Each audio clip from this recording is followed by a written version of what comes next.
하나님 말씀은 로마서 8장 17절부터 23절까지의 말씀, 신약성경 250페이지입니다. 신약성경 250페이지 로마서 8장 17절부터 23절까지의 말씀 찾으셨으면 제가 봉독하겠습니다. 자녀면 또한 상속자 곧 하나님의 상속자요 그리스도와 함께한 상속자니 우리가 그와 함께 영광을 받기 위하여 고난도 함께 받아야 할 것이니라. 생각하건대 현재의 고난은 장차 우리에게 나타날 영광과 비교할 수 없느니라. 피조물이 고대하는 바는 하나님의 아들들이 나타나는 것이니 피조물이 허무한데 굴복하는 것은 자기 뜻이 아니요 오직 굴복하게 하시는 이로 말미암음이라. 그 바라는 것은 피조물도 썩어짐의 종노릇한 데서 해방되어 하나님의 자녀들의 영광의 자유에 이르는 것이라. 피조물이 다 이제까지 함께 탄식하며 함께 고통을 겪고 있는 것을 우리가 아느니라. 그뿐 아니라 또한 우리 곧 성령의 처음 익은 열매를 받은 우리까지도 속으로 탄식하여 양자될 것 곧 우리의 몸의 속량을 기다리느니라. 아멘. 이 시간은 여름 수련회 구원론 11번째 강의가 되겠습니다. 영화 최후의 승리라는 제목으로 하나님 말씀 증거하도록 했습니다. 영화 최후의 승리. 개혁파 신학에서 간과하지 말아야 돼. 그리고 항상 염두에 두고 생각해야 될 부분이 있는데요. 그것이 뭐냐면 이미와 아직의 긴장관계입니다. 우리는 이미 구원을 받았습니다. 그런데 아직 우리는 구원이 완성되지 않았습니다. 우리는 성화가 시작됐습니다. 근데 우리는 성화가 아직 완성되지 않았습니다. 그러니까 우리가 완성되는 것에 대한 이 소망을 갖는 것은 어디에서 소망을 갖는 거냐면 이미 시작됨을 감지했을 때입니다.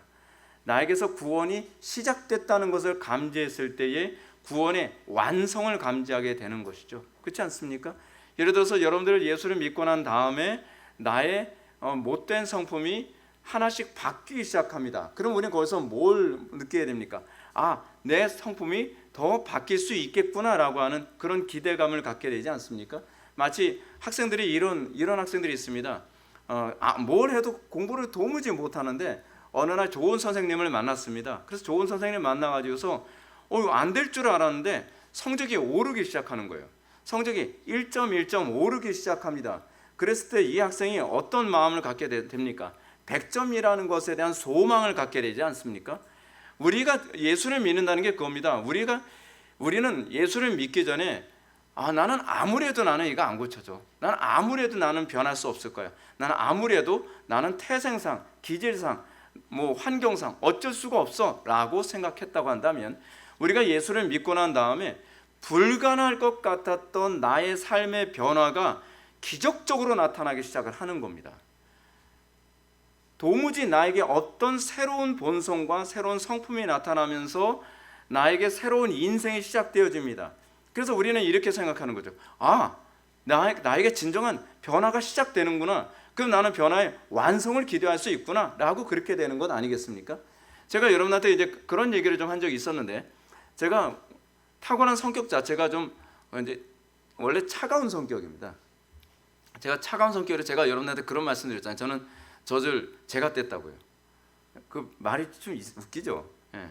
왜냐하면 우리 어머니가 저보고 이제 그 돌 갓 지났을 때 저 그만 먹자 그런데 그게 이제 맑게 알아들으니까 서운해가지고 그 다음서부터는 돌아도 안 봤다는 거예요. 예. 그래서 어머니 가슴도 안 만지고 그걸로 그냥 끊었어요. 그냥 제가. 근데 그게 그러면서 이제 우리 어머니가 하신 얘기가 얘 되게 차갑구나. 그러니까 제가 타고난 성품 자체가 굉장히 차가운 성품이에요 원래. 근데 물론 설교를 인터넷으로만 이제 접한 사람 그냥 지금 보기만 해도 차갑다라고 생각하는데 그 만나면 안 그렇다니까요 진짜. 사람들이 이제 그래요. 저 이렇게 인터넷으로만 설교를 듣다가 저 만나면은 그런 얘기 하잖아요. 설교만 들을 때는 되게 차가운 줄 알았는데 만나보니까 사람이 굉장히 부드럽다고. 저 굉장히 부드러운 남자입니다. 근데 제가 예수를 믿거나 제가 은혜를 받고 나서 제가 바뀔 수 없을 것 같았던 부분 중에 바뀐 것 중에 하나가 뭐냐면 그 부분이고요. 또 하나 뭐냐면 잔인한 부분이고요. 이런 부분들이 다 없어지는 거예요. 제가 원래 눈물도 없었는데 은혜를 받고 난 다음에 그러니까 전인격적인 변화가 동반되어지는 거예요. 여러분 우리가 예수를 믿는다고 했을 때 이성적인 변화만 오는 것이 아닙니다. 전인격적인 변화가 옵니다. 여러분 우리가 어딜 가든지 복의 근원으로서 살아가려면 한 특정한 부분만의 변화로 안 됩니다. 여러분들이 이성적으로 바뀌었다고 해서 여러분의 삶에 변화를 끼칠 수 있겠습니까? 우리가 지적인 영역뿐만 아니라 정적인 영역과 의지적인 영역이 다 바뀌어야만 우리가 이제껏 나의 삶 속에 영향을 미쳤던 그 영향력 안에 복의 근원으로서 삶을 살 수 있게 되는 거죠. 근데 문제는 한 부분만 바뀐 거예요. 설득이 된 거죠. 설교를 통해서 설득이 됐는데 감정은 안 바뀌는 거예요. 의지도 안 바뀌는 거죠. 거기에서 우리가 어떻게 우리가 성화를 기대할 수 있으며 복의 근원을 기대할 수 있겠습니까? 자, 우리는 다시 이제 구원이라는 얘기 돌아갑시다. 우리는 구원받았습니다. 그러나 우리는 구원이 완성되지 않았습니다. 우리에겐 구원이 시작됐습니다. 우리는 그것을 감지합니다. 그래서 우리는 예전에 내가 바뀔 수 없다는 부분이 바뀌고, 그리고 나를 통해서 주변이 파괴되어지고 어두워지고 무너지던 그곳들을 우리는 다시 살리는 것으로 바뀌기 시작을 했습니다. 그래서 우리는 이 구원의 시작을 통하여서 우리는 무엇을 감지하냐 하면 구원의 완성이라는 것을 소망하게 되는 것입니다. 영화라고 하는 교리는 이미 시작된 구원이 어떻게 궁극적으로 완성되는가를 가르쳐주는 교리입니다. 영화 교리는 우리가 이제까지 살펴봤던 구원의 서정 가운데 맨 마지막에 위치하죠. 여러분들 영화하게 되면 여러분들이 떠올리는 건 천당일 겁니다. 근데 궁극적으로 성경이 관심을 갖는 건 천당이 아닙니다. 성경이 우리에게 영화라고 하는 것에 대해서 관심을 갖는 것은 그리스도와 온전한 연합이고 성화의 완전함에 도달하게 되는 것입니다. 이 땅에서는 성화의 완전이 없습니다. 우리는 이 땅에서 점진적으로 성화의 과정 안에 있습니다. 그래서 우리는 점진적인 성화의 과정이 있기 때문에 그 과정 안에 들어간 것을 내가 감지하기 때문에 성화의 완성에 대한 기대감을 갖게 되는 것이죠. 마치 철로역정에서 이 크리스찬이 순례길을 시작해서 비로소 순례의 완성을 이루게 되는 것과 같습니다. 여러분들 어떤가요? 여러분들은 순례를 시작했습니까? 여러분들은 영원한 천성으로 가기 위해서 여러분들이 옛사람을 다 정과 육을 십자가에 못 박고 이제는 여러분들이 그리스도만을 바라보며 영원한 천성만을 바라보며 걷기 시작을 했습니까? 문제는 그것이 시작도 안 된 사람들이 굉장히 많다는 겁니다. 내가 믿음으로 구원받았다라고 얘기하면서 여전히 내 옛 성품이 다 살아있어요. 다 살아있어요. 하나도 버린 게 없어요. 내 명예심, 나의 사치심, 나의 어떤 향락심, 내가 가지고 있는 모든 고집 아직 하나도 버리지 않으면서 자기는 순례길을 가고 있다는 거예요. 아니요, 그렇게 안 됩니다. 그건 순례길이 뭔지 모르는 겁니다. 순례길이라고 하는 것은 내 과거의 정과 육을 로마서 6장 십자가의 못을 박은 것으로부터 시작이 됩니다. 이제 우리는 우리의 정과 육을 십자가에 못 박기 시작했습니다. 우리 속에는 시기와 질투와 다툼과 고집과 아집, 이것을 하나씩 못 박기 시작을 한 겁니다. 그래서 그 못 박았다는 것이 뭐로 나타나냐 하면, 제가 삭개오를 자꾸 예를 들어서 말씀드리는 것처럼 나의 삶 속에 못을 박은 만큼 하나님의 이 평화가 확산되어지는 겁니다. 그래서 마태복음 5장에서 뭐라고 얘기합니까? 화평케 하는 자는 복이 있나니 저희가 하나님의 아들이라 일컬음을 받을 것이며 라고 얘기하고 있지 않습니까?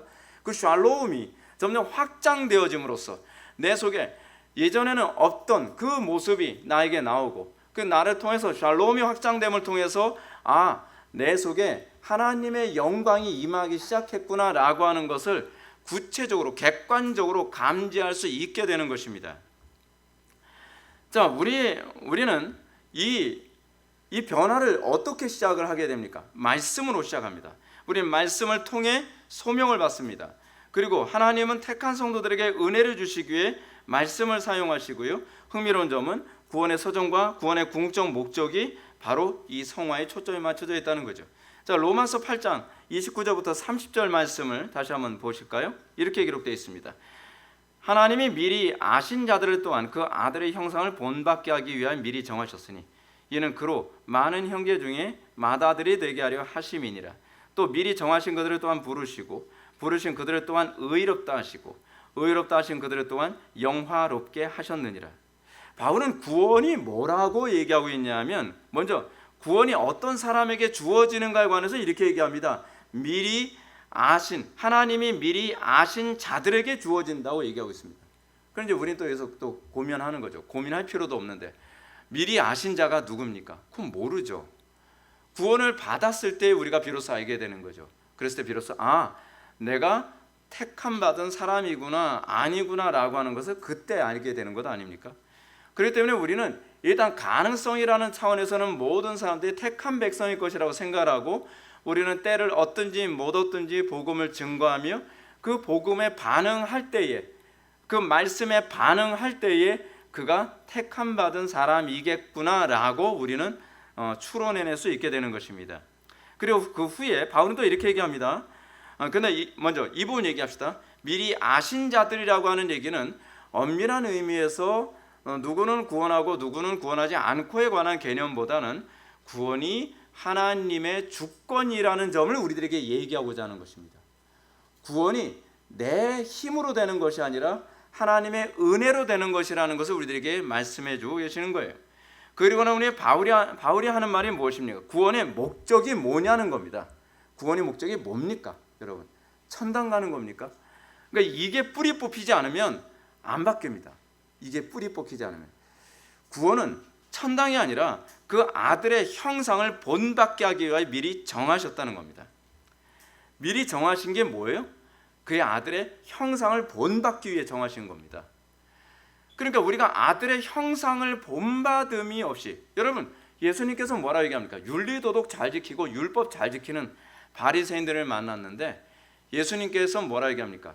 너희는 너희 아비 마귀에게서 났느니라 라고 얘기하고 있다는 거예요. 그러니까 바리새인들은 서기관들이 어떻게 생각하겠습니까?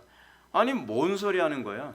내가 율법을 얼마나 잘 지키는데, 내가 얼마나 그 도덕적으로 살아가는데, 나는 간음하지도 않았고 사기치지도 않았고 거짓말도 하지 않았고 도둑질도 하지 않았는데 내가 마귀를 닮아? 그러니까 예수님이 하시는 말씀이 그거잖아요. 너희가 하나님의 아들이면 어떻게, 하나님의 자녀면 어떻게 그리스도를 핍박하느냐고 얘기하는 건 아닙니까? 어떻게 하나님의 영광이 나타나지 않는데 어떻게 너희가 하나님의 자녀라고 얘기하는 거예요? 여러분들이 율법을 지키기 때문에 하나님의 자녀가 아닙니다. 여러분들이 주일 성수하기 때문에 하나님의 자녀가 아닙니다. 여러분들이 헌금을 많이 하기 때문에 하나님의 자녀가 아닙니다. 여러분들이 기도를 하기 때문에 하나님의 자녀가 아닙니다. 하나님의 자녀이냐 아니냐를 보여주는 시금석이 무엇이냐면 아들과의 관계입니다. 아들과의 관계. 문제는 바리새인들이 아들을 알아보질 못해요. 그것 아닌가요? 아들을 알아보지 못해요. 아들을 알아보지 못하면서 율법적으로만 그 율법을 지키고 있는 것입니다. 아들을 알아보지 못하는데 어떻게 아들의 형상을 본받을 수 있겠습니까? 그렇지 않습니까? 문제는 우리가 출발해야 되는 게 이것입니다. 우리는 정말 그리스도를 알아보느냐에 관한 문제입니다. 예수님 당시에도 예수님께서 물리적으로 육신으로 이 땅에 오시지 않았습니까? 근데 예수님을 못 알아봐요. 율법을 지킨다고 하면서도 예수님을 못 알아봐요. 그러면 하나님의 자녀가 아니죠. 문제가 이겁니다. 우리는 거룩하게 살려고 애를 씁니다. 거룩하게 살려고 애쓰면서 여러분들이 하는 일이 뭐죠? 나름대로 선행도 많이 하고 자선도 많이 베풀고 여러분들이 율법도 지키고 간음도 안 하고 도둑질도 안 하고 거짓말도 안 한다고 얘기합니다. 좋습니다. 바리새인들이 다 했던 얘기입니다. 사두개인들도 다 했던 얘기입니다. 근데 문제는 이겁니다. 문제는 그리스도께서 그들 앞에 섰을 때 그들이 그리스도를 알아보지 못했다는 것입니다.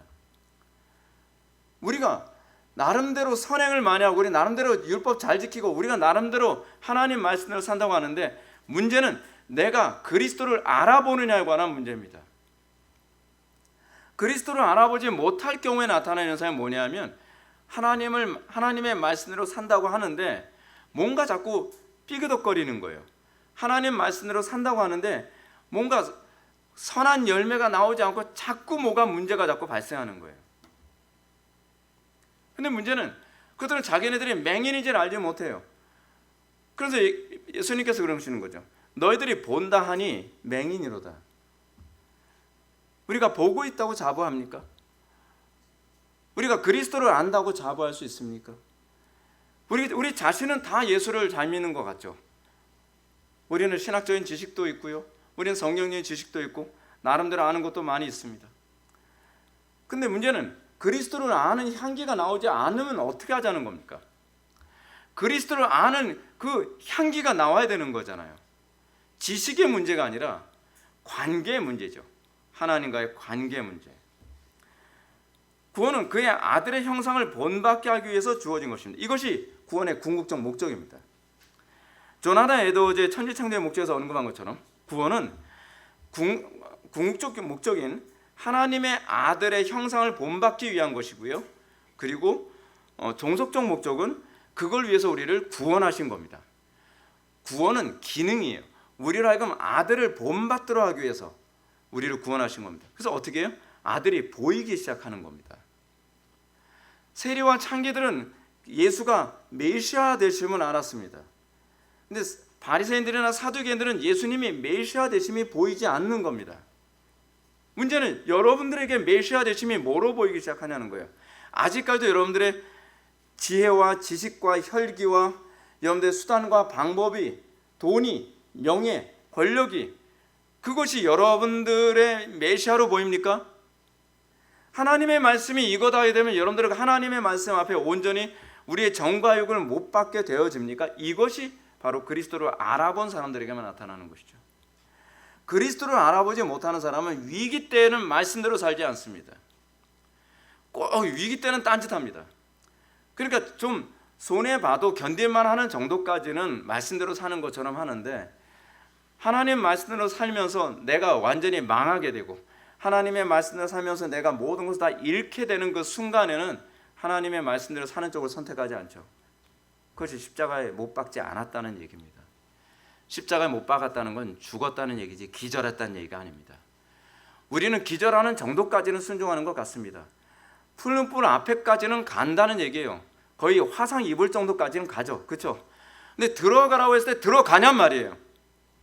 들어가라고 했을 때 우리는 못 들어갑니다. 그러면서 그걸 믿음이라고 얘기합니다. 근데 그리스도를 만나는 장소는 그 화염이 가득한 풀뿔 안쪽이지 겉이 아닙니다. 그리스도를 안다는 것은 정과 육을 말 그대로 십자가에 못 박아 죽은 것이지, 십자가에 못 박아서 쇼크를 받아서 그냥 기절한 게 아닙니다. 많은 사람들이 항구를 코앞에 두고 침몰하는 그런 유사 그리스도인처럼 살다가 그 신앙을 그냥 침몰시키고 맙니다. 하나님께서는 우리에게 구원을 주시는 이유가 뭐냐면 그리스도를 본받게 하기 위해서 구원이라는 관문을 통과하게 하신 것입니다. 이것은 마치 이거와 같습니다. 활시위를 당겼습니다. 활시위를 당겼는데 그 아들의 형상을 본받는 것이 궁극적 목표이기 때문에 이 목표에 도달하기 위해 그 이전의 구원이라고 하는 이 과정을 먼저 통과시키고 그리고 나서 궁극적 목적인 아들의 형상을 본받는 그 관역에 맞추는 것입니다. 구원이 궁극적 목적이 아닙니다. 구원을 받아야만 비로소 아들의 형상이 보이기 때문에 하나님께서 우리에게 구원을 보여주신 겁니다. 문제는 제가 느끼는 게 이겁니다. 제가 설교를 했는데 설교를 하고 나면 여러분들은 각자 자기 소견에 옳은 대로 다 알아들어요. 왜 그런가? 그 이유가 무엇인가? 이건 지능의 문제가 아닙니다. 이거는 성령의 조명의 문제입니다. 조나단 에드워즈가 얘기했던 것처럼 성령께서 여러분들 속에 임했을 때 여러분들에게 나타나는 가장 전형적인 현상이 무엇이냐면 이성이 고양되는 겁니다. 왜 하나님께서는 이성을 고양시키는가? 바르게 알아들어야만 구원이 있기 때문에 그렇습니다. 근데 알아들을 때 왜곡되게 알아들으면 구원이 발생하진 않아요. 그러니까 여러분들 이게 놀라운 것이 뭐냐면 강단에서 설교를 한 것이 여러분들에게 정확하게 선명하게 알아듣는다는 것 자체가 기적입니다. 사실 기적입니다. 이거는 이미 철학자들도 다 동의하는 바입니다. 철학자들도요 항상 우리의 이성이 무엇인가를 알아들을 때는 왜곡이라는 것이 항상 이루어지기 때문에 진리가 다음 세대로 전달될 수 없다고 생각하는 것이 소위 합리주의자들의 사고방식입니다. 근데 우리가 어떻게 진리를 액면 그대로 알아듣게 됩니까? 그것은 성령께서 그에게 보여주시기 때문에 그렇습니다. 이걸 우리는 계시라고 얘기하는 거죠. 하나님께서 보여주실 때라야만 가능합니다. 여러분들이 이성으로 여러분들을 알아듣지 못합니다. 잘 알아들어야 할지 아무리 눈에 힘주고 아무리 머리에 띠매고서 여러분들 설교 듣면서 알아듣는 것이 아닙니다. 여러분들이 알아듣는 것은 성령의 조명이시고 그건 성령 하나님만이 하실 수 있는 일입니다. 따라서 우리가 이미 구원을 받았다고 하면서 아들의 형상을 본받는 것에 무관심하거나 혹은 아들의 형상을 본받는 열매가 전혀 나타나지 않는다거나 또는 아들의 형상에 대해서 잘못된 이해에 빠졌다고 한다면 그는 아직 구원의 관문을 통과한 적이 없는 것입니다. 그러니까 여러분들 이단이 왜 나옵니까? 그리스도를 안다고 하는데 그리스도를 아는 것에 관해서 잘못 알고 있는 거예요. 그래서 이단이 나오는 겁니다. 가만히 들어보니까 저 사람이 잘못 알고 있는 거예요. 그리스도를 잘못 이해하고 있는 겁니다. 사실은 만난 적이 없는 거죠. 내가 만난 그리스도와 저 사람이 만난 그리스도가 다른 겁니다. 그걸 바울이 뭐라고 얘기합니까? 다른 복음, 다른 예수, 다른 영이라고 얘기하는 겁니다. 유사하게 만났어요. 유사하게 만났는데 문제는 성경이 가르쳐주는 그 예수님이 아니고요, 성령께서 조명해 주신 그 예수님이 아니라는 겁니다. 그래서 사람들은 어떻습니까? 각자 자기 소견에 옳은 대로 신앙생활을 열심히 잘합니다. 근데 문제는 그들에게 있어서 그리스도를 아는 향기가 전혀 나오고 있지 않다는 것이 문제죠. 그러므로 바울은 하나님의 아들의 형상을 본받기 위해 나타나는 구원의 서정을 30절에서 다음 같은 말로 먼저 언급합니다. 미리 정하신 그들을 또한 부르시고, 이건 유효 소명이죠. 부르신 그들을 또한 의롭다 하시고, 칭의입니다. 의롭다 하신 그들을 또한 영화롭게 하셨느니라. 영화입니다. 바울이 구원의 서정을 이렇게 나열한 것은 바로 앞절에 언급한 영화의 실체, 즉 그의 아들의 형상을 본받게 하기 위해 설명한 것입니다. 왜 우리가 아들의 형상을 본받아야만 합니까? 착하게 살아야 되기 때문에 그렇습니까? 그렇지 않죠. 여러분들 정신 똑바로 차리고 한번 들어보십시오. 여러분들이 아들의 형상을 본받지 않음으로써 나타나는 아담과 하와의 문제가 뭔지 아십니까? 끊임없이 가시덤불과 엉겅퀴를 내는 것입니다. 자기 나름대로 문제가 그것 아닙니까? 하나님의 아들의 형상대로 경작을 하게 됐을 때 비로소 푸른 초목 그리고 아름다운 열매 맺는 나무들을 내는 것인데, 각자 자기 소견에 옳은 대로 자기 지혜대로 자기의 경험대로 자기의 감정대로 자기 마음에 땡기는 대로 경작을 하니까 가정은 가정대로 초토화되고 인간관계는 인간관계대로 초토화되어지고 모든 게 다 박살나는 거예요. 다 박. 내가 가는 곳마다 엉겅퀴예요. 가는 곳마다. 여러분, 우리에게 왜 이런 현상이 나타납니까? 우리가 하나님을 아는 것에 대해서 내가 정말 정확하게 선명하게 알고 있는가에 관해서 이것이 중요한 겁니다. 구원의 서정의 궁극적 목적은요, 우리가 아들의 형상을 본받는 겁니다. 그랬을 때 우리가 가시덤불과 엉겅퀴를 내지 않습니다. 여러분들, 우리는 그러지 않나요? 상당수의 부모들이 그런 얘기합니다. 내가 나름대로 잘 키웠다고 하는데 자녀들이 제대로 안 돼요. 내가 나름대로 선하게 잘 살았다고 하는데 결국 지나고 나서 보면 주변이 다 파괴되어져 있어요. 왜 자꾸 이런 현상이 나타날까요? 문제가 무엇이라고 생각합니까? 사사기 그대로예요. 각자 자기 소견에 옳은 대로 사는 거예요. 열심히 하면 뭐합니까? 방향이 잘못됐는데, 방향이 잘못됐다는 걸 알지 못하는 상태에서 우리의 삶은 열심히 살수록 진리에서 더 멀어지는 겁니다. 그래서 로마서 8장 29절부터 30절 나오는 게 이거 아닙니까? 하나님이 미리 아신 자들 또한 그 아들의 형상을 본받게 하기 위해 미리 정하셨으니 이는 그로 많은 형제 중에서 맏아들이 되게 하려 하심이라. 또한 미리 정하신 그들을 또한 부르시고 부르신 그들을 또한 의롭다 하시고 의롭다 하신 그들을 영화롭게 하셨느니라. 그래서 바울은 우리의 구원이 하나님의 미리 아신 자들과 관련을 맺고 있다고 얘기하고 있습니다. 사랑하는 성도 여러분, 우리의 구원이 바로 여기에 초점이 맞춰진 것입니다. 우리가 그토록 구원을 열망하는 이유는, 혹은 그토록 구원을 열망해야만 하는 이유는 예수 그리스도의 형상을 본받는 데에 초점을 맞추고 있는 것입니다. 예수님이 어떤 분이십니까? 예수님이 가는 곳마다 화평케 하시고 평강의 왕이시죠. 예수님이 가시는 곳마다 갇힌 자가 자유케 되어지고 눈먼 자가 다시 보게 되어지고 포로된 자가 자유케 되어지죠. 예수님이 가시는 곳마다 가시덤불과 엉겅퀴가 제거되어집니다. 그걸 예수님께서 마태복음 5장에서 뭐라고 얘기합니까? 너희는 세상의 빛이요 너희는 세상의 소금이라고 얘기하는 것입니다. 제가 왜 목회를 해가면서 여러분들이 한 명이라도 교회에 더 나오길 바라겠습니까? 여러분들 교회 많이 와가지고서 여러분들 헌금 많이 하라고요?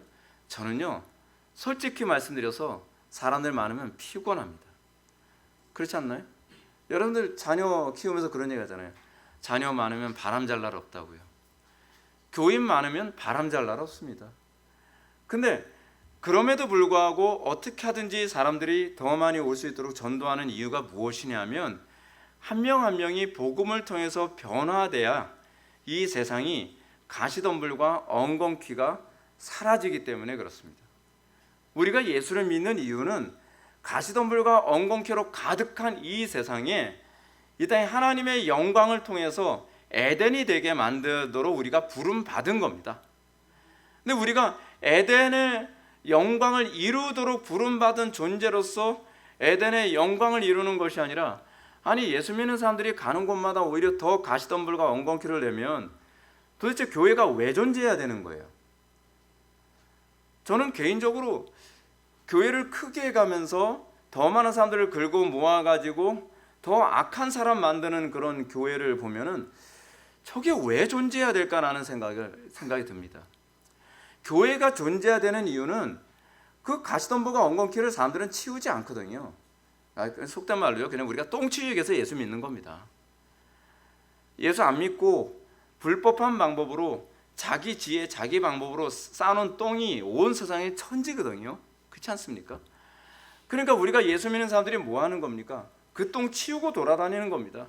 그리고 그곳에 다시 꽃을 심고 나무를 심고 그리고 잔디밭을 일구고 그래서 아름다운 세상을 만들기 위해서 우리가 그러기 위해 구원받은 것 아닙니까?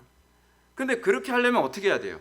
내 방법, 내 경험, 내 수단, 내 감정이 죽어야 돼요. 그리스도의 안목, 그리스도의 지혜, 그리스도의 감정, 그리스도께서 뜻하시는 바대로 할 때라야만 된다는 거죠. 근데 우리는 예수를 믿고 나서도 여전히 내가 현명하다고 생각하고 예수를 믿고 나서도 여전히 내 지혜대로 하면 돼, 내 경험대로 하면 돼. 아니 그렇게 해가지고서 우리 얼마나 많이 망가뜨렸습니까? 얼마나 우리가 가시덤불과 엉겅퀴를 냈습니까? 그런데도 여전히 내가 가시덤불과 엉겅퀴 냈다는 것을 인식을 못하고 다른 사람에게도 여러분들의 자녀들에게도 이렇게 해야 돼, 이렇게 해야 돼, 이렇게 돈이 최고야, 성공이 최고야, 좋은 대학 가는 게 최고야. 아니 그렇게 해서 여러분들이 만든 결과가 뭐예요? 돈 많이 벌어서 결국 어떤 결과를 낳습니까? 가족 지옥으로 만들었잖아요. 성공하겠다고 그리고 출세하겠다고 뭐 수단과 방법 가리자면서 살아가지고서 여러분들이 만든 결과가 무엇입니까? 다 지옥 만들었잖아요. 근데 그걸 우리 자녀들에게 그대로 또 우리의 실패한 인생을 자녀들한테 그대로 또 전수해 주겠다는 것입니까? 아니죠.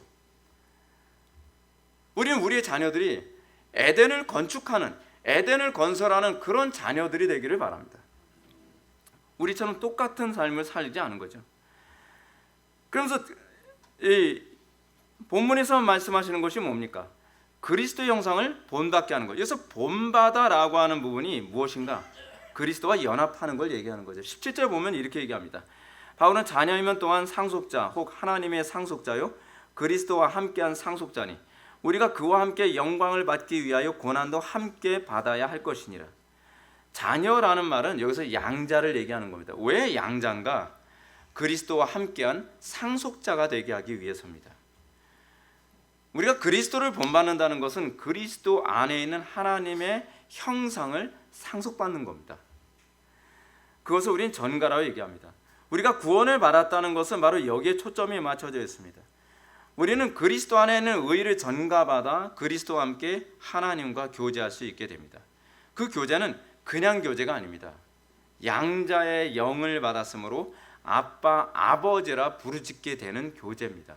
아버지와 아들로서의 교제라는 겁니다. 근데 이 교제 안에서 중요한 건 이겁니다. 그런데 하나님의 형상을 본받는 게 뭐예요? 이 교제 안에서 그 형상을 본받는 겁니다. 하나님과 교제하지 않고 하나님의 형상 본받는 방법이 없다는 겁니다. 근데 우리는 하나님과 교제하지 않으면서 어떻게 해요? 율법만 지켜요. 이걸 여러분들 좀 감을 잘 잡아야만 합니다. 그 하나님과 교제 안에서, 교제한다고 했을 때 교제의 전제는 뭐죠? 사랑이죠. 그럼 이런 거죠. 하나님을 사랑한다는 차원에서 어떻게 하는 것이 하나님을 사랑하는 것일까? 라는 차원에서의 율법 지킴. 어떻게 해야 하나님을 영화롭게 하는 것일까? 라는 차원에서의 헌신. 어떻게 하나님의 이름을 드러낼 것인가에 관한 차원에서의 자녀 양육.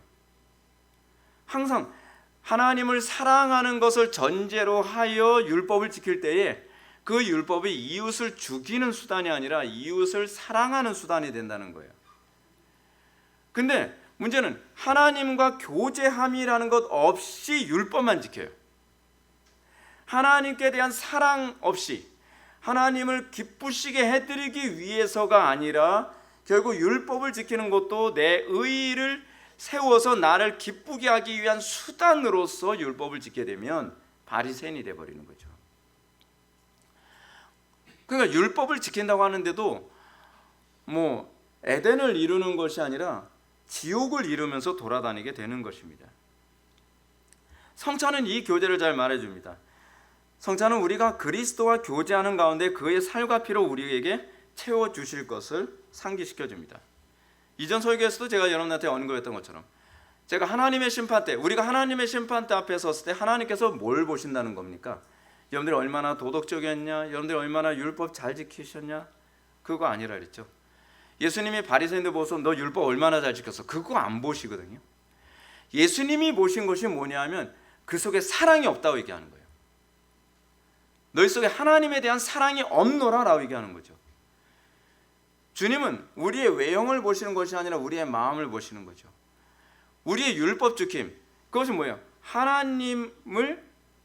하나님과의 교제, 그 사랑의 교제 안에서 나오는 것만이 하나님께서 받으실 만한 것이고 그것만이 바른 열매를 맺을 수 있다는 것입니다. 때문에 바울은 자기 삶의 전 영역에서 뭐라고 얘기합니까? 내게는 우리 주 예수 그리스도의 십자가 외에는 결코 자랑할 것이 없으니 그리스도로 말미암아 세상이 나를 대하여 십자가에 못 박히고 내가 또한 세상을 대하여 그러하니라 라고 얘기하고 있습니다. 그리스도와 함께한 상속자가 되게 하기 위해서 어떻게 해야 된다고요? 그와 함께 영광을 받기 위해 고난도 함께 받아야 된다는 겁니다. 나에게서 그리스도의 영광이 나타나게 하기 위해서는 나 또한 뭐예요? 십자가의 못을 박아야 된다는 겁니다. 문제는 나는 죽지 않고 그리스도의 영광이 나타날 수 있는 길이 있을 거라고 생각하는 겁니다. 내 고집과 아집과 욕심과 시기와 질투심과 탐욕심을 안 버리면서 착하게만 살면 되는 거잖아요. 선하게만 살면 되는 거잖아요. 지혜롭게만 살면 되는 거잖아요. 열심히 헌신하면 되는 거잖아요. 아니요, 이거 뽑히지 않은 상태에서 이게 안 들어간다니까요. 그렇지 않습니까? 여러분들의 옛 성품이 뽑히지 않은 상태에서 어떻게 그리스도의 살 같은 성품이 들어가냔 말이에요. 근데 우리는 두 개가 공유가 가능할 거라고 생각하는 거예요. 그래서 뭐가 돼요? 그래서 하이브리드가 됩니다. 점점. 제가 설교를 하면서 매번 느끼는 어려움이 무엇이냐면 안드로이드면 안드로이드고 사람은 사람이어야 되는데 하이브리드가 돼요. 자꾸 내 옛 성품에다가 새 성품을 자꾸 섞어요. 자꾸 섞으니까 이거는 뭐 사람도 아니고 안드로이드도 아니고 이두저도 아닌 하이브리드가 되는 거예요. 하이브리드가 되면 곤란합니다. 우리의 옛 성품이 죽고 그리고 새 성품이 심겨지는 겁니다. 하이브리드 될 수도 없고요. 그렇기 때문에 바울이 뭐라고 얘기합니까? 내가 십자가에 못 박혔다. 내가 세상에 대하여 그러하다. 그러면서 뭐라고 얘기합니까? 이후로는 누구든지 나를 괴롭게 하지 마라. 내 몸에 예수의 흔적을 지니고 있다라고 얘기하고 있습니다. 여러분들 예수를 믿었다고 하면서도 불구하고 여러분들 삶이 아무것도 안 바뀌고 있다면, 여러분들 삶이 여전히 특히 관계에 있어서 아무런 변화가 없다고 한다면 이거는 하이브리드입니다. 하이브리드예요. 여러분들 많이 들었는지 모르겠는데 여러분들은 하나님 말씀대로 살고 있지 않습니다. 성경이 틀렸든지 여러분들이 틀렸든지 둘 중에 하나입니다. 성경에서는 항상 그리스도를 영접한 사람들은 하나님 사랑, 이웃 사랑으로 그대로 나타납니다. 그리스도를 영접함으로 말미암아 이웃과의 샬롬이 나타납니다. 바울의 가르침은 자기 자신에게 십자가의 흔적이 나타나는 것으로 만족하라고 말하는 것은 아닙니다. 그는 성도들이 이 십자가를 자랑스럽게 여겨야 할 최종적 상태의 소망을 두도록 하는 것입니다. 뭐예요? 영화죠. 영화. 여러분, 고난당하는 게 자랑거리는 아닙니다. 중요한 건 고난을 당했는데 그리스도의 형상으로 화해지지 않으면 그걸 우리는, 제가 좀 상스러운 표현을 사용할게요. 그냥 개고생입니다. 우리가 왜 예수를 믿으면서 이렇게 고난을 당합니까? 그리스도의 형상을 본받기 위해서 그런 거잖아요. 고난, 이 소위 고행 자체가 목적이 아니라니까요. 우리는 고행주의자가 아닙니다. 여러분, 고난 당하는 거를, 고행을 즐기면 그거는 정신병자죠. 누가 고난을 좋아합니까? 우리는 고난을 좋아하지 않습니다. 그건 성경적이고 당연한 거고 합리적인 겁니다. 우리가 고난을 참는 이유는 고난 자체가 목적이 아니라 고난을 통해서 그리스도의 형상에 참여한다는 것을 믿기 때문입니다. 영화는 존 머레이 교수의 가르침처럼 유효적 소명으로 시작하는 과정을 완성하는 단계요, 전 구속 과정의 완성입니다. 그런 거 있잖아요. 여러분, 왜 학생들이 잠 못 자가면서 공부합니까? 잠 못 자가면서 공부하는 것 자체에서 어떤 의의를 얻는 게 아니잖아요. 거기서 어떤 희열을 느끼는 게 아니잖아요. 뭐 이제 그런 애들도 있어요. 뭐 성적은 안 오르면서 나 지난밤에 요번에 잠 3시간밖에 못 잤어. 3시간밖에 못 잔 게 뭐가 중요한 거예요. 그래서 시험을 망쳤어요. 시험 왜 망쳐요? 잠을 못 자가지고. 그럼 그냥 자란 말이야. 근데 문제는 그거잖아요. 우리는 예수를 믿으면서 고난을 당했다는 걸 사람들이 자랑해요. 고난을 당했는데 문제는 내 삶이 어떤데? 문제는 우리의 삶이잖아요. 우리가 그리스도와 연합한 삶, 그리스도 안에서 이 하나님의 형상으로 점점 더 성장해 가는 삶이잖아요. 머레이 교수의 가르침을 보게 되면 여기서도 관심을 가져야 될 게 이것입니다. 영화가 하나님의 선택이 성부의 영원하신 목적 가운데 예정된 바 그 목적의 달성을 의미한다는 겁니다. 우리는 하나님께서 우리를 향한 성화의 목적을 향해서 달려가고 있다는 걸 느낍니까? 성화는 내가 노력한 결과가 아니라 하나님의 의도한 결과입니다. 저는 성화를 신인협력이라고 얘기하는 것에 동의를 못합니다. 성화를 신인협력이라고 얘기하게 되면 자꾸 뭐가 나오냐면 자기 의의를 자꾸 얘기하게 되어 있습니다. 저 사람이 성화가 못 되는 건 자기 의지를 더 쏟지 못해서 그러는, 아니요, 그렇지 않습니다. 성화는 하나님의 작정과 관련을 맺고 있습니다. 하나님께서 여러분들의 성화를 이 수준으로 올리기로 작정하셨다고 한다면 여러분들의 의지와 관계없이, 여러분들이 협력하든 안 하든 관계없이 하나님께서 그것을 하실 수 있습니다. 왜냐하면 하나님은 주권자이시기 때문에. 신인 협력이 아닙니다. 영화는 선택과 예정이 궁극적으로 목적한 것입니다. 이런 차원에서 봤을 때 신자에게 영화의 과정의 단계인 성화가 나타나지 않을 수 있다고 생각하거나 가르치는 것은 매우 잘못된 가르침입니다. 이건 영지주의 가르침입니다. 신자들 하여금 영적 긴장감을 상실하게 만드는 위험한 가르침입니다. 무엇보다 제가 강조하고 싶은 부분이 있습니다. 그것은 머레이 교수가 영화란 신자들이 죽을 때 그 영혼이 들어가는 축복의 상태를 말하지 않는다는 겁니다. 영화란 천당 가는 거 얘기하는 게 아니라는 얘기입니다. 머레이 교수는 만일 신자가 죽어서 천국 가는 것을 영화에 초점을 맞추면 이런 문제가 발생한다고 얘기해요. 그것은 그리스도에게 욕을 돌리며 그리스도인들의 소망의 독특성을 깎아내리는 결과가 될 것이라고 얘기합니다. 그리스도인의 소망의 독특성이 뭡니까? 천당 가는 게 아니잖아요. 우리의 소망의 독특성이 뭡니까? 그토록 주님을 닮고 싶고 그토록 그 영광스러움에 참여하고 싶은 것에 대한 소망 때문에 우리가 그 영화를 사모하는 것 아닙니까? 근데 우리가 천당 가는 거 사모한다고 하게 되면, 우리가 영화를 사모한다 그러면 그리스도에게 욕을 돌리죠. 어떻게 저것들은 맨날 천당 얘기만 한다는 거예요. 또 소망의 독특성, 맨날 천당 가는 거에만 소망을 두고 있다는 거예요.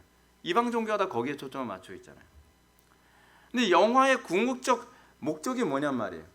더 그리스도의 영광에 참여하는 것 아니겠습니까? 더 어떻게 하냐, 하나님을 영화롭게 하는 것에 초점 맞추는 것 아니겠습니까?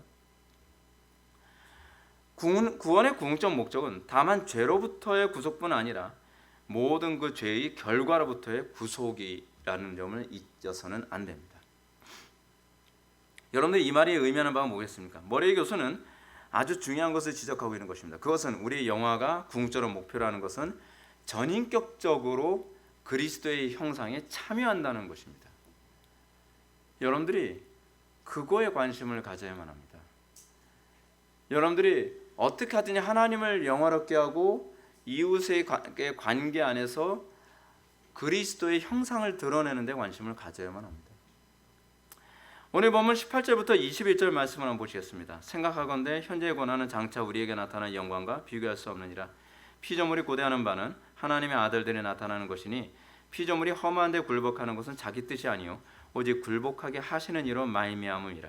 그 바라는 것은 피조물도 썩어짐의 종로로 탄 데서 해방되어 하나님의 자녀들의 영광의 자유에 이르는 것이니라. 그래서 바울은 영화의 상태에 대해서 아주 독특한 관점을 얘기하고 있습니다. 영화가 뭐예요? 나 하나만 천국 가면 그만이다가 아니라는 거예요. 나 하나만 천국 가면 그만이다라고 하는 거야말로 그리스도의 이름을 욕되게 하는 것 아니겠습니까? 나 하나만 천국 가면 그만이다라고 하는 것만큼 우리의 구원에 대한, 영화에 대한 독특성을 해치는 것이 어디 있겠습니까? 그렇지 않습니까? 근데 오늘 본문에서 바울이 얘기하는 바가 뭡니까? 나 하나만 구원받는 것이 아니라 나의 구원을 통해 주변의 복의 근원으로 살아가는 것입니다. 내가 예수를 믿고 나서 우리 주변에 선한 영향력을 끼치고 우리가 복의 근원으로서 살게 되어져 가고 있는가 하는 것입니다. 우리가 먼저 이해해야 될 것은 이것입니다. 첫 번째는 신자의 구원과 영화의 상태가 신자의 본인의 전인격적 회복에 있다는 겁니다. 우리는 전인격적으로 회복됩니다. 성경이 가르치는 구원, 영화의 상태는 신자가 단순히 영원한 천당에 우리가 입성하는 것이 아닙니다. 성경은 신자의 부활을 가르칩니다. 요한복음 6장 39절에 보면 나를 보내신 이의 뜻은 내게 주신 자 중에서 하나도 잃어버리지 아니하고 마지막 날에 다시 살리는 것이니라고 얘기합니다. 주님께서 이 땅에 오시는 궁극적 목적은 마지막 날에 다시 살리는 것입니다. 뭘 다시 살리죠? 우리의 육체를. 우리의 영혼만 구원받는 것이 아니라 우리의 육체까지 구원받는 거예요. 무슨 얘기죠? 여러분들이 구원받는 것이 영혼 구원만이 아니라니까요. 전인격적 구원이라는 거예요. 근데 그 전인격적 구원이라는 것이 무엇이냐면 나 하나의 구원을 통해서 내 인격만이 달라지는 것이 아니라 내 주변의 모든 것을 에덴으로 만드는 작업이, 경작이 시작되도록 만들었다는 얘기입니다. 그리고 궁극적으로 주님의 재림을 통해서 우리는 완전한 경작자로 화해져 가는 거죠. 우리는 주님, 이 땅에서 우리는 그리스도처럼 살기 시작을 한 존재입니다. 그리고 우리는 주님께서 이 땅에 재림하심으로 말미암아 모두가 그리스도처럼 살도록 완성시키실 것입니다. 신자들은 죽은 자들이 썩지 아니할 것으로 다시 살 것입니다. 이 땅에서 그리스도의 형상의 변화를 맛보고 변화의 과정 가운데 있는 성도들은 주님의 재림 때 무덤에서 다시 일어나 영혼만이 아니라 육체까지 다 하나님의 형상으로 변화될 것입니다. 우리는 이미 변화가 시작됐습니다. 그리고 우리는 그 변화의 완성을 소망합니다. 우리의 변화라고 하는 것은 나 혼자 난 착해진 것 같아, 나 예전보다 굉장히 선해진 것 같아, 자기 자각 증상이 아니라 실질적으로 그 변화됨이 주변에서 자각하게 되어지는 부분들입니다. 그런데 우리의 육체가 하나님의 형상으로 회복된 것으로 끝나지 않았다는 것 다음에 두 번째로 우리가 영화 상태에서 이해해야 될 것은 피조물도 썩어짐의 종로로 탄 데서 해방되어 하나님의 자녀들의 영광의 자유에 이르는 것입니다. 영화의 상태는 제가 방금 말씀드렸던 것처럼 우리만 천당 가는 것으로 끝나는 것이 아니라 우리 주변을 어떻게 모든 피조물들이 천당의 상태가 되게 만드는 겁니다. 혹은 우리 신자만 구원받았다는 것이 아니죠.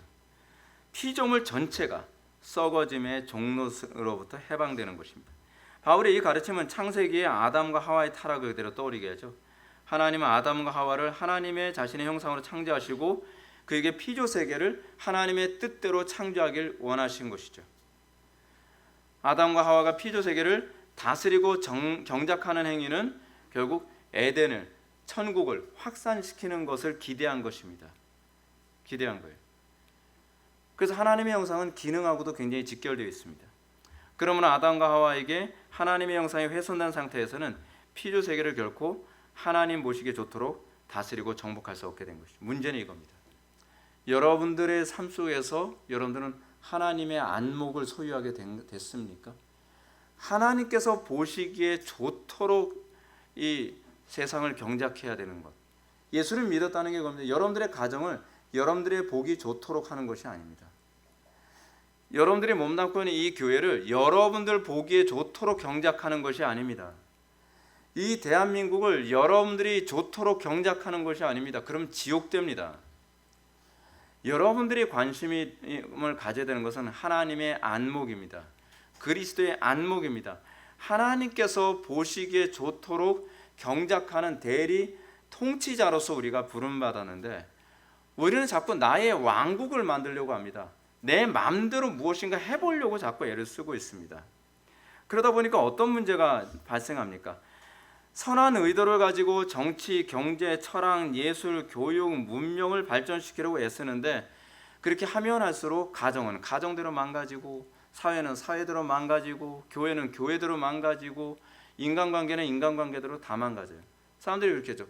난 선한 의도로 했는데 선한 의도가 중요한 것이 아니라 안목이 중요한 겁니다. 안목이요. 그렇지 않습니까? 안목 자체가 잘못되어 있다 보니까 열심히 하면 할수록 더 망가지는 거예요. 여러분 우리 가정을 한번 봅시다. 우리 가정이 다 잘못 살자고 맨날 싸우겠습니까? 그렇지 않아요? 그게 아니잖아요. 서로 잘해보자고 하는 것 아니겠습니까? 근데 문제는 잘해보자고 하는데 안목이 잘못된 거예요. 안목이 바뀌기 전에는 소망이 없습니다. 아무리 의지를 가지고 하려고 해도 안 되죠. 안목이 잘못됐으니까요. 자, 이런 사실을 잘 보여주는 부분이 무엇입니까? 로마서 10장 2절부터 3절 아닙니까? 유대인들, 그들은 이렇습니다. 하나님께 열심이 있습니다. 열심이 없다는 게 아니에요. 그들은 분명히 선한 의도와 선한 열심을 품고 일을 하고 있습니다. 그런데 그들의 문제는 올바른 지식의 결여, 다시 얘기한다면 안목이 잘못된 겁니다. 그리스도를 알아보는 안목이 없습니다. 그러다 보니까 어떤 현상이 나타난다고 바울이 얘기합니까? 하나님의 의를 모르고, 하나님의 의가 누굽니까? 그리스도잖아요. 그리스도. 로마서에서 얘기하는 하나님의 의는 그리스도거든요. 하나님의 의를 모르고 자기 의를 세우려고 힘써 하나님의 의에 복종하지 아니하였느니라 라고 얘기하는 거죠. 사람들은 다 선한 의도를 가지고 살려고 해요. 문제는 그게 문제입니다. 다 선한 의도로 하려고 하다 보니까 맨날 치고받고 싸우는 거예요. 가정에서, 직장에서, 교회에서, 정치에서, 사회에서 다 치고받고 싸우죠. 근데 그 싸우는 이유가 뭐냐면 자기가 보기에는 이게 옳다는 겁니다. 자기 보기에는 이게 선하다고 얘기하는 겁니다. 하나님의 안목이 없으니까, 그리스도의 안목 없이 각자 자기 소견에 옳은 대로 살아가는 거예요. 그러다 보니까 어떤 현상이 나타납니까? 서로 잘해보자고 하는 건데 곳곳에 가시덤불과 엉겅퀴가 계속 나오는 겁니다. 계속 나오는 거죠. 자녀들을 바르게 양육한다고 다 애를 쓰는 거죠. 여러분들 자녀 나름대로 다 바르게 양육하려고 애를 쓰는 것 아니겠습니까? 그렇지 않아요? 다 정말 자기 방식대로 선하게 지혜롭게 잘 되라고 하는 거예요. 여러분들 자녀들 야단치면서 그러지 않습니까? 잘 되라고 그러는 거야. 잘 되라고 그러는 거예요. 강남 같은 데서 애들 잘 되라고 하는 거예요 하면서 어떻게 해요? 학원을 초등학교 때부터 13개를 뺑뺑이 돌려요. 애는 막 탈모가 돼서 막 원형 탈모증 생기고 여자애가 스트레스 받아서 미쳐버릴 것 같은데 뭐라고 해요? 부모가 잘 되라고 하는 거야. 잘 되라고 하는 거야. 선한 의도, 선한 의도. 선한 의도인데 애들이 점점 어떻게 돼요? 악마가 돼가요. 선한 의도로 가지고서 했는데 걔네들이 그렇게 공부해가지고서 서울대, 연대, 고대, 하버드, 스탠포드 이렇게 가서 나중에 어떻게 정치를 망가뜨리고 사회를. 여러분 지금 대한민국 망가뜨리는 인간들이 공부 못한 사람들입니까? 다 나름대로 똑똑하다고 하는 사람들이에요. 배울 만큼 배웠다는 사람들이고 외국어도 몇 개 국어를 한다는 양반들입니다. 근데 그 사람들의 문제가 뭡니까? 그 사람들의 문제가 뭐예요? 그게 하나님을 섬기는 예라고 생각을 하는 사람들이 많다는 거예요. 그럼 서로 지지고 볶고 싸우고 그런 것도 아니겠습니까? 계속 엉겅퀴를 내죠. 그러면서 뭐가 문제지? 뭐가 문제지? 문제는 딱 하나죠. 안목이 잘못된 거죠. 안목이요. 사랑을 말하면서 음란하고 타락한 사회를 만듭니다. 공정한 사회를 외치면서 불공정한 사회를 만드는 거 웃기지 않습니까? 평등한 사회를 만들기 위해서 투쟁을 하지만 결국은 어때요? 불평등한 사회를 만듭니다. 인권 회복을 주장하지만 인권이 말살됩니다. 교사의 권리를 주장하면 학생이 울고 학생의 인권을 주장하면 교권이 추락합니다. 자연보호를 외치면서 자연을 훼손하고요. 안전한 사회를 만든다고 하면서 감시와 통제 사회로 갑니다. 이것이 인간이 만드는 가시덤불과 엉겅퀴 아닙니까? 아니 성경대로 하라고요. 하나님 말씀대로 하라고요. 그러면 된다는가요? 근데 하나님 말씀대로 안 사는 거예요. 내 안목에는 이렇게 사는 게 옳다고 생각하는 거죠. 아니 얼마나 실패해야지 하나님이 옳다는 걸 인정하겠습니까? 근데 인정을 안 하죠. 인정을 안 해요. 근데 이런 사람들이 자기 나름대로 안목이 옳다고 생각하면서 어떻게 해요? 이 가시덤불과 엉겅퀴를 가정 안에서만 일으켰던 것을 점점 더 확장해서 위로 올라가면 올라갈수록 정치를 무너뜨리고 경제를 파괴시키고 사회를 망가뜨리고 교육, 문화, 교회, 가정 모든 영역에 다 가시덤불과 엉겅퀴로 가득하게 만드는 것입니다. 이 땅에서 우리가 영화를 기대하는 게 도대체 뭡니까? 여러분들이 장차 들어가게 될 하나님의 나라는 어떤 곳일 것 같습니까? 다 에덴을 경작할 줄 아는 안목을 가진 사람들이 들어가는 나라가 하나님의 나라입니다. 여러분들을 에덴 동산에다 다 쓸어 넣는다고 해서 거기가 천국 될 것 같습니까? 그렇지 않습니까? 우리 교회를 아무리 에덴 동산처럼 만든다고 해서 여러분들 우리 교회가 에덴 동산이 될 것 같습니까? 아닙니다. 여러분들의 안목이 성경의 안목으로 회복되기 전에는 그냥 또 다른 지옥이 되는 것이고 또 다른 그냥 가시덤불과 엉겅퀴가 되는 것입니다.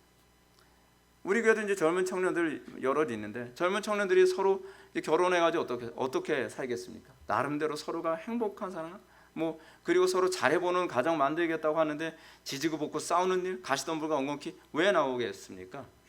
성경대로 살지 않고 각자 자기 소견에 내 안목에 좋은 대로 살아가는 쪽을 선택하기 때문에 그런 것 아닙니까? 근데 삭개오가 예수님을 만났습니다. 삭개오가 예수님을 만나고 나서 삭개오는 그 이전에 안목이 뭐였냐면 돈만 벌면 행복이 보장되고 돈만 벌면 모든 게 다 해결된다고 생각했던 사람이었습니다. 근데 삭개오가 예수님을 만났습니다.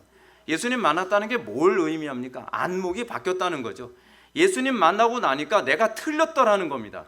예수님 만나고 나서 보니까 내 안목이 왜 이제껏 이게 쓰레기 같은 안목으로 살았는가에 관해서 알게 된 겁니다. 자기의 욕심과 정욕이 모든 것에다 가시덤불과 엉겅퀴를 냈다는 것을 알게 된 겁니다. 이전에는 뭐가 문제라고 생각했습니까? 주변이 문제라고 생각을 했던 거죠. 사회 구조가 문제라고 생각을 한 겁니다. 로마가 집권하는 그 사회가 문제고 그리고 유대 사회가 문제고 주변이 문제고 다 문제라고 생각을 했죠. 근데 삭개오가 예수를 믿고 그의 안목이 바뀌니까 내가 문제라는 걸 알게 된 거예요. 내 안목이 문제라는 걸 알게 된 거예요. 내가 잘못 봤더라는 거죠. 이거 인정하는 게 이게 만만치가 않습니다. 이거 인정하고 나니까 그를 통해서 주변이 천국이 됩니다. 그를 통해서 주변이 화평케 되어집니다. 문제는 나라는 것을 알게 된 겁니다. 그의 심령 속에 하나님의 형상이 채워지기 시작을 하니까 가시덤불과 엉겅퀴, 자기가 뿌렸던 똥을 자기가 치기 시작하는 겁니다. 자기가 뿌렸던 가시덤불, 자기가 뿌렸던 엉겅퀴를 그게 다 내가 만든 거라는 것을 알게 된 겁니다. 그러면서 치우기 시작을 하는 거죠. 우리는 이렇습니다. 우리의 삶의 사람들의 모습이 뭐냐면 자기 몸을 죽어라 씻지 않으면서 악취를 막기 위해서요 짙은 향수를 가지고 이 악취를 막아보려고 하는 것이 우리의 윤리입니다. 우리는 그래요. 그러니까 어떻습니까? 여러분 몸을 한 1년을 목욕을 안 했다고 칩시다. 그러면 진짜 진동하겠죠. 근데 거기서 이 사람이 남들이 악취가 난다고 하니까 자기는 악취를 못 느껴요. 이게 문제가 이거죠. 자기 몸에 있는 악취는 자기가 못 느낍니다. 자기가 안 불편하다는 얘기예요. 자기 입냄새는 자기가 못 느껴요. 자기가 못 느낀다는 얘기입니다. 아무리 해봐도 소용이 없습니다. 여러분들 이미 익숙해져 있어요. 이게 해봐도 소용이 없어요. 여러분들 이미 익숙해져 있어요. 근데 남들이 뭐라고 얘기하니까, 남들이 냄새 난다고 얘기하니까 어떻게 해요? 향수만 대다 뿌리는 거예요. 그러면 어떻게 될까요? 그냥 주변 사람들 골로 가는 겁니다. 그렇지 않습니까? 악취에다가 향수가 섞이면요, 이거는 악취의 증폭형입니다. 우리가 그렇게 살고 있습니다. 우리는 죄를 씻을 생각은 하지 않고, 회개는 하려고 하지 않고, 거기다 어떻게 해요? 윤리와 도덕으로 계속 포장만. 그러니까 얼마나 보기가 민망합니까? 야, 저게 아닌데. 근데 그게 우리라니까요. 회개하고 그 다음에 향수 뿌린 거 제가 뭐라고 안 할게요. 근데 회개는 하지 않고 거기다가 뭔가 우리는 자꾸 덧붙이면 될 거라고 생각하는 거예요. 양치질을 하기 싫어하면서 구치제만 자꾸 하면, 여러분 구치에다가 구치제까지 섞이면요 진짜 대화하기 싫어집니다. 그렇지 않습니까? 우리가 궁극적으로 거듭나지 않고서는 하나님을 기쁘시게 할 수 없고요, 우리가 회개하지 않고서는 하나님을 절대로 기쁘시게 할 수가 없습니다. 선한 영향력을 끼칠 수가 없습니다. 성화의 진보를 기대할 수가 없습니다. 예수님께서 말씀하시죠. 회개하라, 천국이 가까이 왔느니라. 회개해야죠. 우리의 정과욕을 십자가에 못 박아야죠. 그리고 거기다가 그리스도의 살로 채우는 작업이 있어야죠. 여러분들, 우리는 우리 주변에 피조물의 탄식이 들리지 않습니까?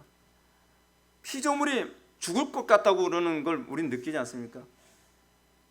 이 사회가, 그리고 뭐 그냥 멀리 갈 것도 없이 여러분들의 가정이, 여러분들의 배우자가, 또 여러분들의 자녀들이, 여러분들 막 피조물의 탄식 소리가 느껴지지 않습니까? 문제가 어디 있다는 겁니까? 나부터 목욕하자, 나부터 양치질하자, 그거 아니겠습니까? 근데 문제는 뭐예요? 내가 양치 냄새가 심해서 막 코를 들으면, 저 인간 나보면 맨날 코만 막고. 아니, 코를 막는 우리가 잘못입니까? 아니면 양치질을 안 한 사람이 잘못입니까? 그렇잖아요. 근데 삭개오가, 이거 완전 코페르니쿠스적 전환이죠. 삭개오가 예수님을 딱 만나고 나니까 문제는 내가 목욕을 안 한 게 문제였구나. 그래서 여러분, 세례가 뭡니까? 목욕한다는 거잖아요. 씻는 예식이라는 거잖아요. 씻고 난 다음에 하나님의 자녀가 되는 거거든요. 씻지 않고 하나님의 자녀됨을 얘기하면 곤란하다는 겁니다. 무엇보다 우리가 영화를 생각할 때 가장 핵심적으로 생각해 보면은, 이 썩을 것이 반드시 썩지 않을 것을 입겠고 이 죽을 것이 죽지 아니함을 입으리로다. 이 썩을 것이 썩지 아니함을 입고 이 죽을 것이 죽지 아니함을 입을 때에는 사망을 삼키고 이기리라 기록된 말씀이 이루어지리라. 영화의 핵심은 사망을 완전히 정복하는 겁니다. 이 영화의 핵심을 이해한다면 우리의 성화는 영화의 최종적 성취를 위해 우리는 끊임없이 회개하는 존재라는 것을 알게 될 것입니다. 왜요? 궁극적으로 우리가 영화에 들어간다는 것은 우리의 죄성을 완전히 벗는 것이니까. 우리의 정과욕을 부분적으로 못 박던 우리의 삶을 완전히 십자가에 못 박아 죽이는 이 일의 완성이 영화에서 이루어지는 거니까요. 신자는 이 땅에서 죄와 사망의 권세로부터 자유를 경험하기 시작한 존재입니다. 우리는 죄와 사망의 권세로부터 자유의 참 맛을 보기 시작한 사람입니다. 그러므로 우리는 이제 생명보다 더 귀한 자유를 빼앗기지 않기 위한 거룩한 투쟁을 시작합니다. 우리는 끊임없이 씻기 싫어하는 우리의 죄라고 하는 이 때를 씻음으로써의 그 즐거움을 알게 된 사람들입니다. 그래서 우리는 날마다 죄 씻는 게 근데 여러분 쉽습니까? 마치 우리가 이 게으름의 몸에 익어 있는 사람이 날마다 목욕하기 싫어하는 거와 똑같죠. 마치 우리의 상태는 어떤 상태냐면 조선시대 사람들과 똑같습니다. 우리는 이 말이 잘 안 와닿을 수도 있습니다. 왜냐하면 한국 사람들은 하루에 한두 번씩 계속 샤워를 하는 사람들이니까. 근데 조선시대 사람들은 연중 한두 번씩만 목욕을 했거든요. 근데 그런 사람들한테 매일 씻으라 그러면은 정말 힘들죠. 굉장히 힘들 겁니다. 근데 그 씻음이 가져다 주는 즐거움을 알게 됐을 때 우리는 게으름을 극복하며 날마다 씻고 깨끗하고 그리고 악취나지 않은 삶을 즐거워하게 되겠죠. 우리는 이 투쟁이 시작된 사람들입니다. 우리는 이 투쟁의 한치의 양보도 우리는 용납할 수 없습니다. 왜요? 나는 내 속에 악취가 무엇인지를 맛본 사람이기 때문에 그렇습니다. 그러나 사망은 어찌하든지 우리의 생명을 삼키려 합니다.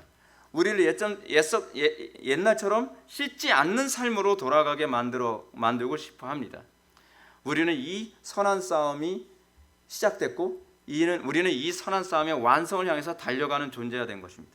그래서 우리는 바울의 표현처럼 오라 나는 공고한 사람이로다 이 사마의 몸에서 누가 나를 건져내라고 탄식하는 사람들입니다. 우리는 더 이상 더러운 몸에 그냥 적응할 수 없습니다. 우리는 이 싸움이 힘들다고 해서 뒤로 물러가 멸망할 자가 아니요 오직 영혼을 구원함에 이르는 믿음을 가진 자입니다. 우리의 싸움은 영원하는 최후 승리를 바라보는 인내의 싸움입니다. 우리는 이 싸움을 하면서 끝까지 인내합니다. 그리고 이 인내하는 가운데 우리는 영화를 맞이하며 최후의 승리를 우리는 기대합니다. 고린도전서 15장 55절부터 58절 말씀만 읽고 말씀 마치겠습니다. 사망아 너의 승리가 어디 있느냐? 사망아 내가 쏘는 것이 어디 있느냐? 사망이 쏘는 것은 죄요 죄의 권능은 율법이라. 우리 주 예수 그리스도로 말미암아 우리에게 승리를 주신 하나님께 감사하노니 그러므로 내 사랑하는 형제들아 견실하며 흔들리지 말고 항상 주 일에 더욱 힘쓰는 자들이 되라. 이는 너희 수고가 주 안에서 헛되지 않은 줄 아입니다. 아멘. 기도하시겠습니다. 사랑이 많으신 하나님, 우리가 오늘 이 시간 영화가 가져다주는 의미가 무엇인지 다시 한번 뒤돌아보게 됩니다. 아버지 하나님, 우리가 이 선한 싸움을 싸우기를 시작하게 하여 주시고 우리가 이 싸움에서 최후의 승리를 바라보며 날마다 그리스도의 향기를 우리가 사모하고 그리스도의 거룩만을 추구하게 하여 주옵소서. 예수님의 거룩하신 이름으로 기도올리옵나이다. 아멘.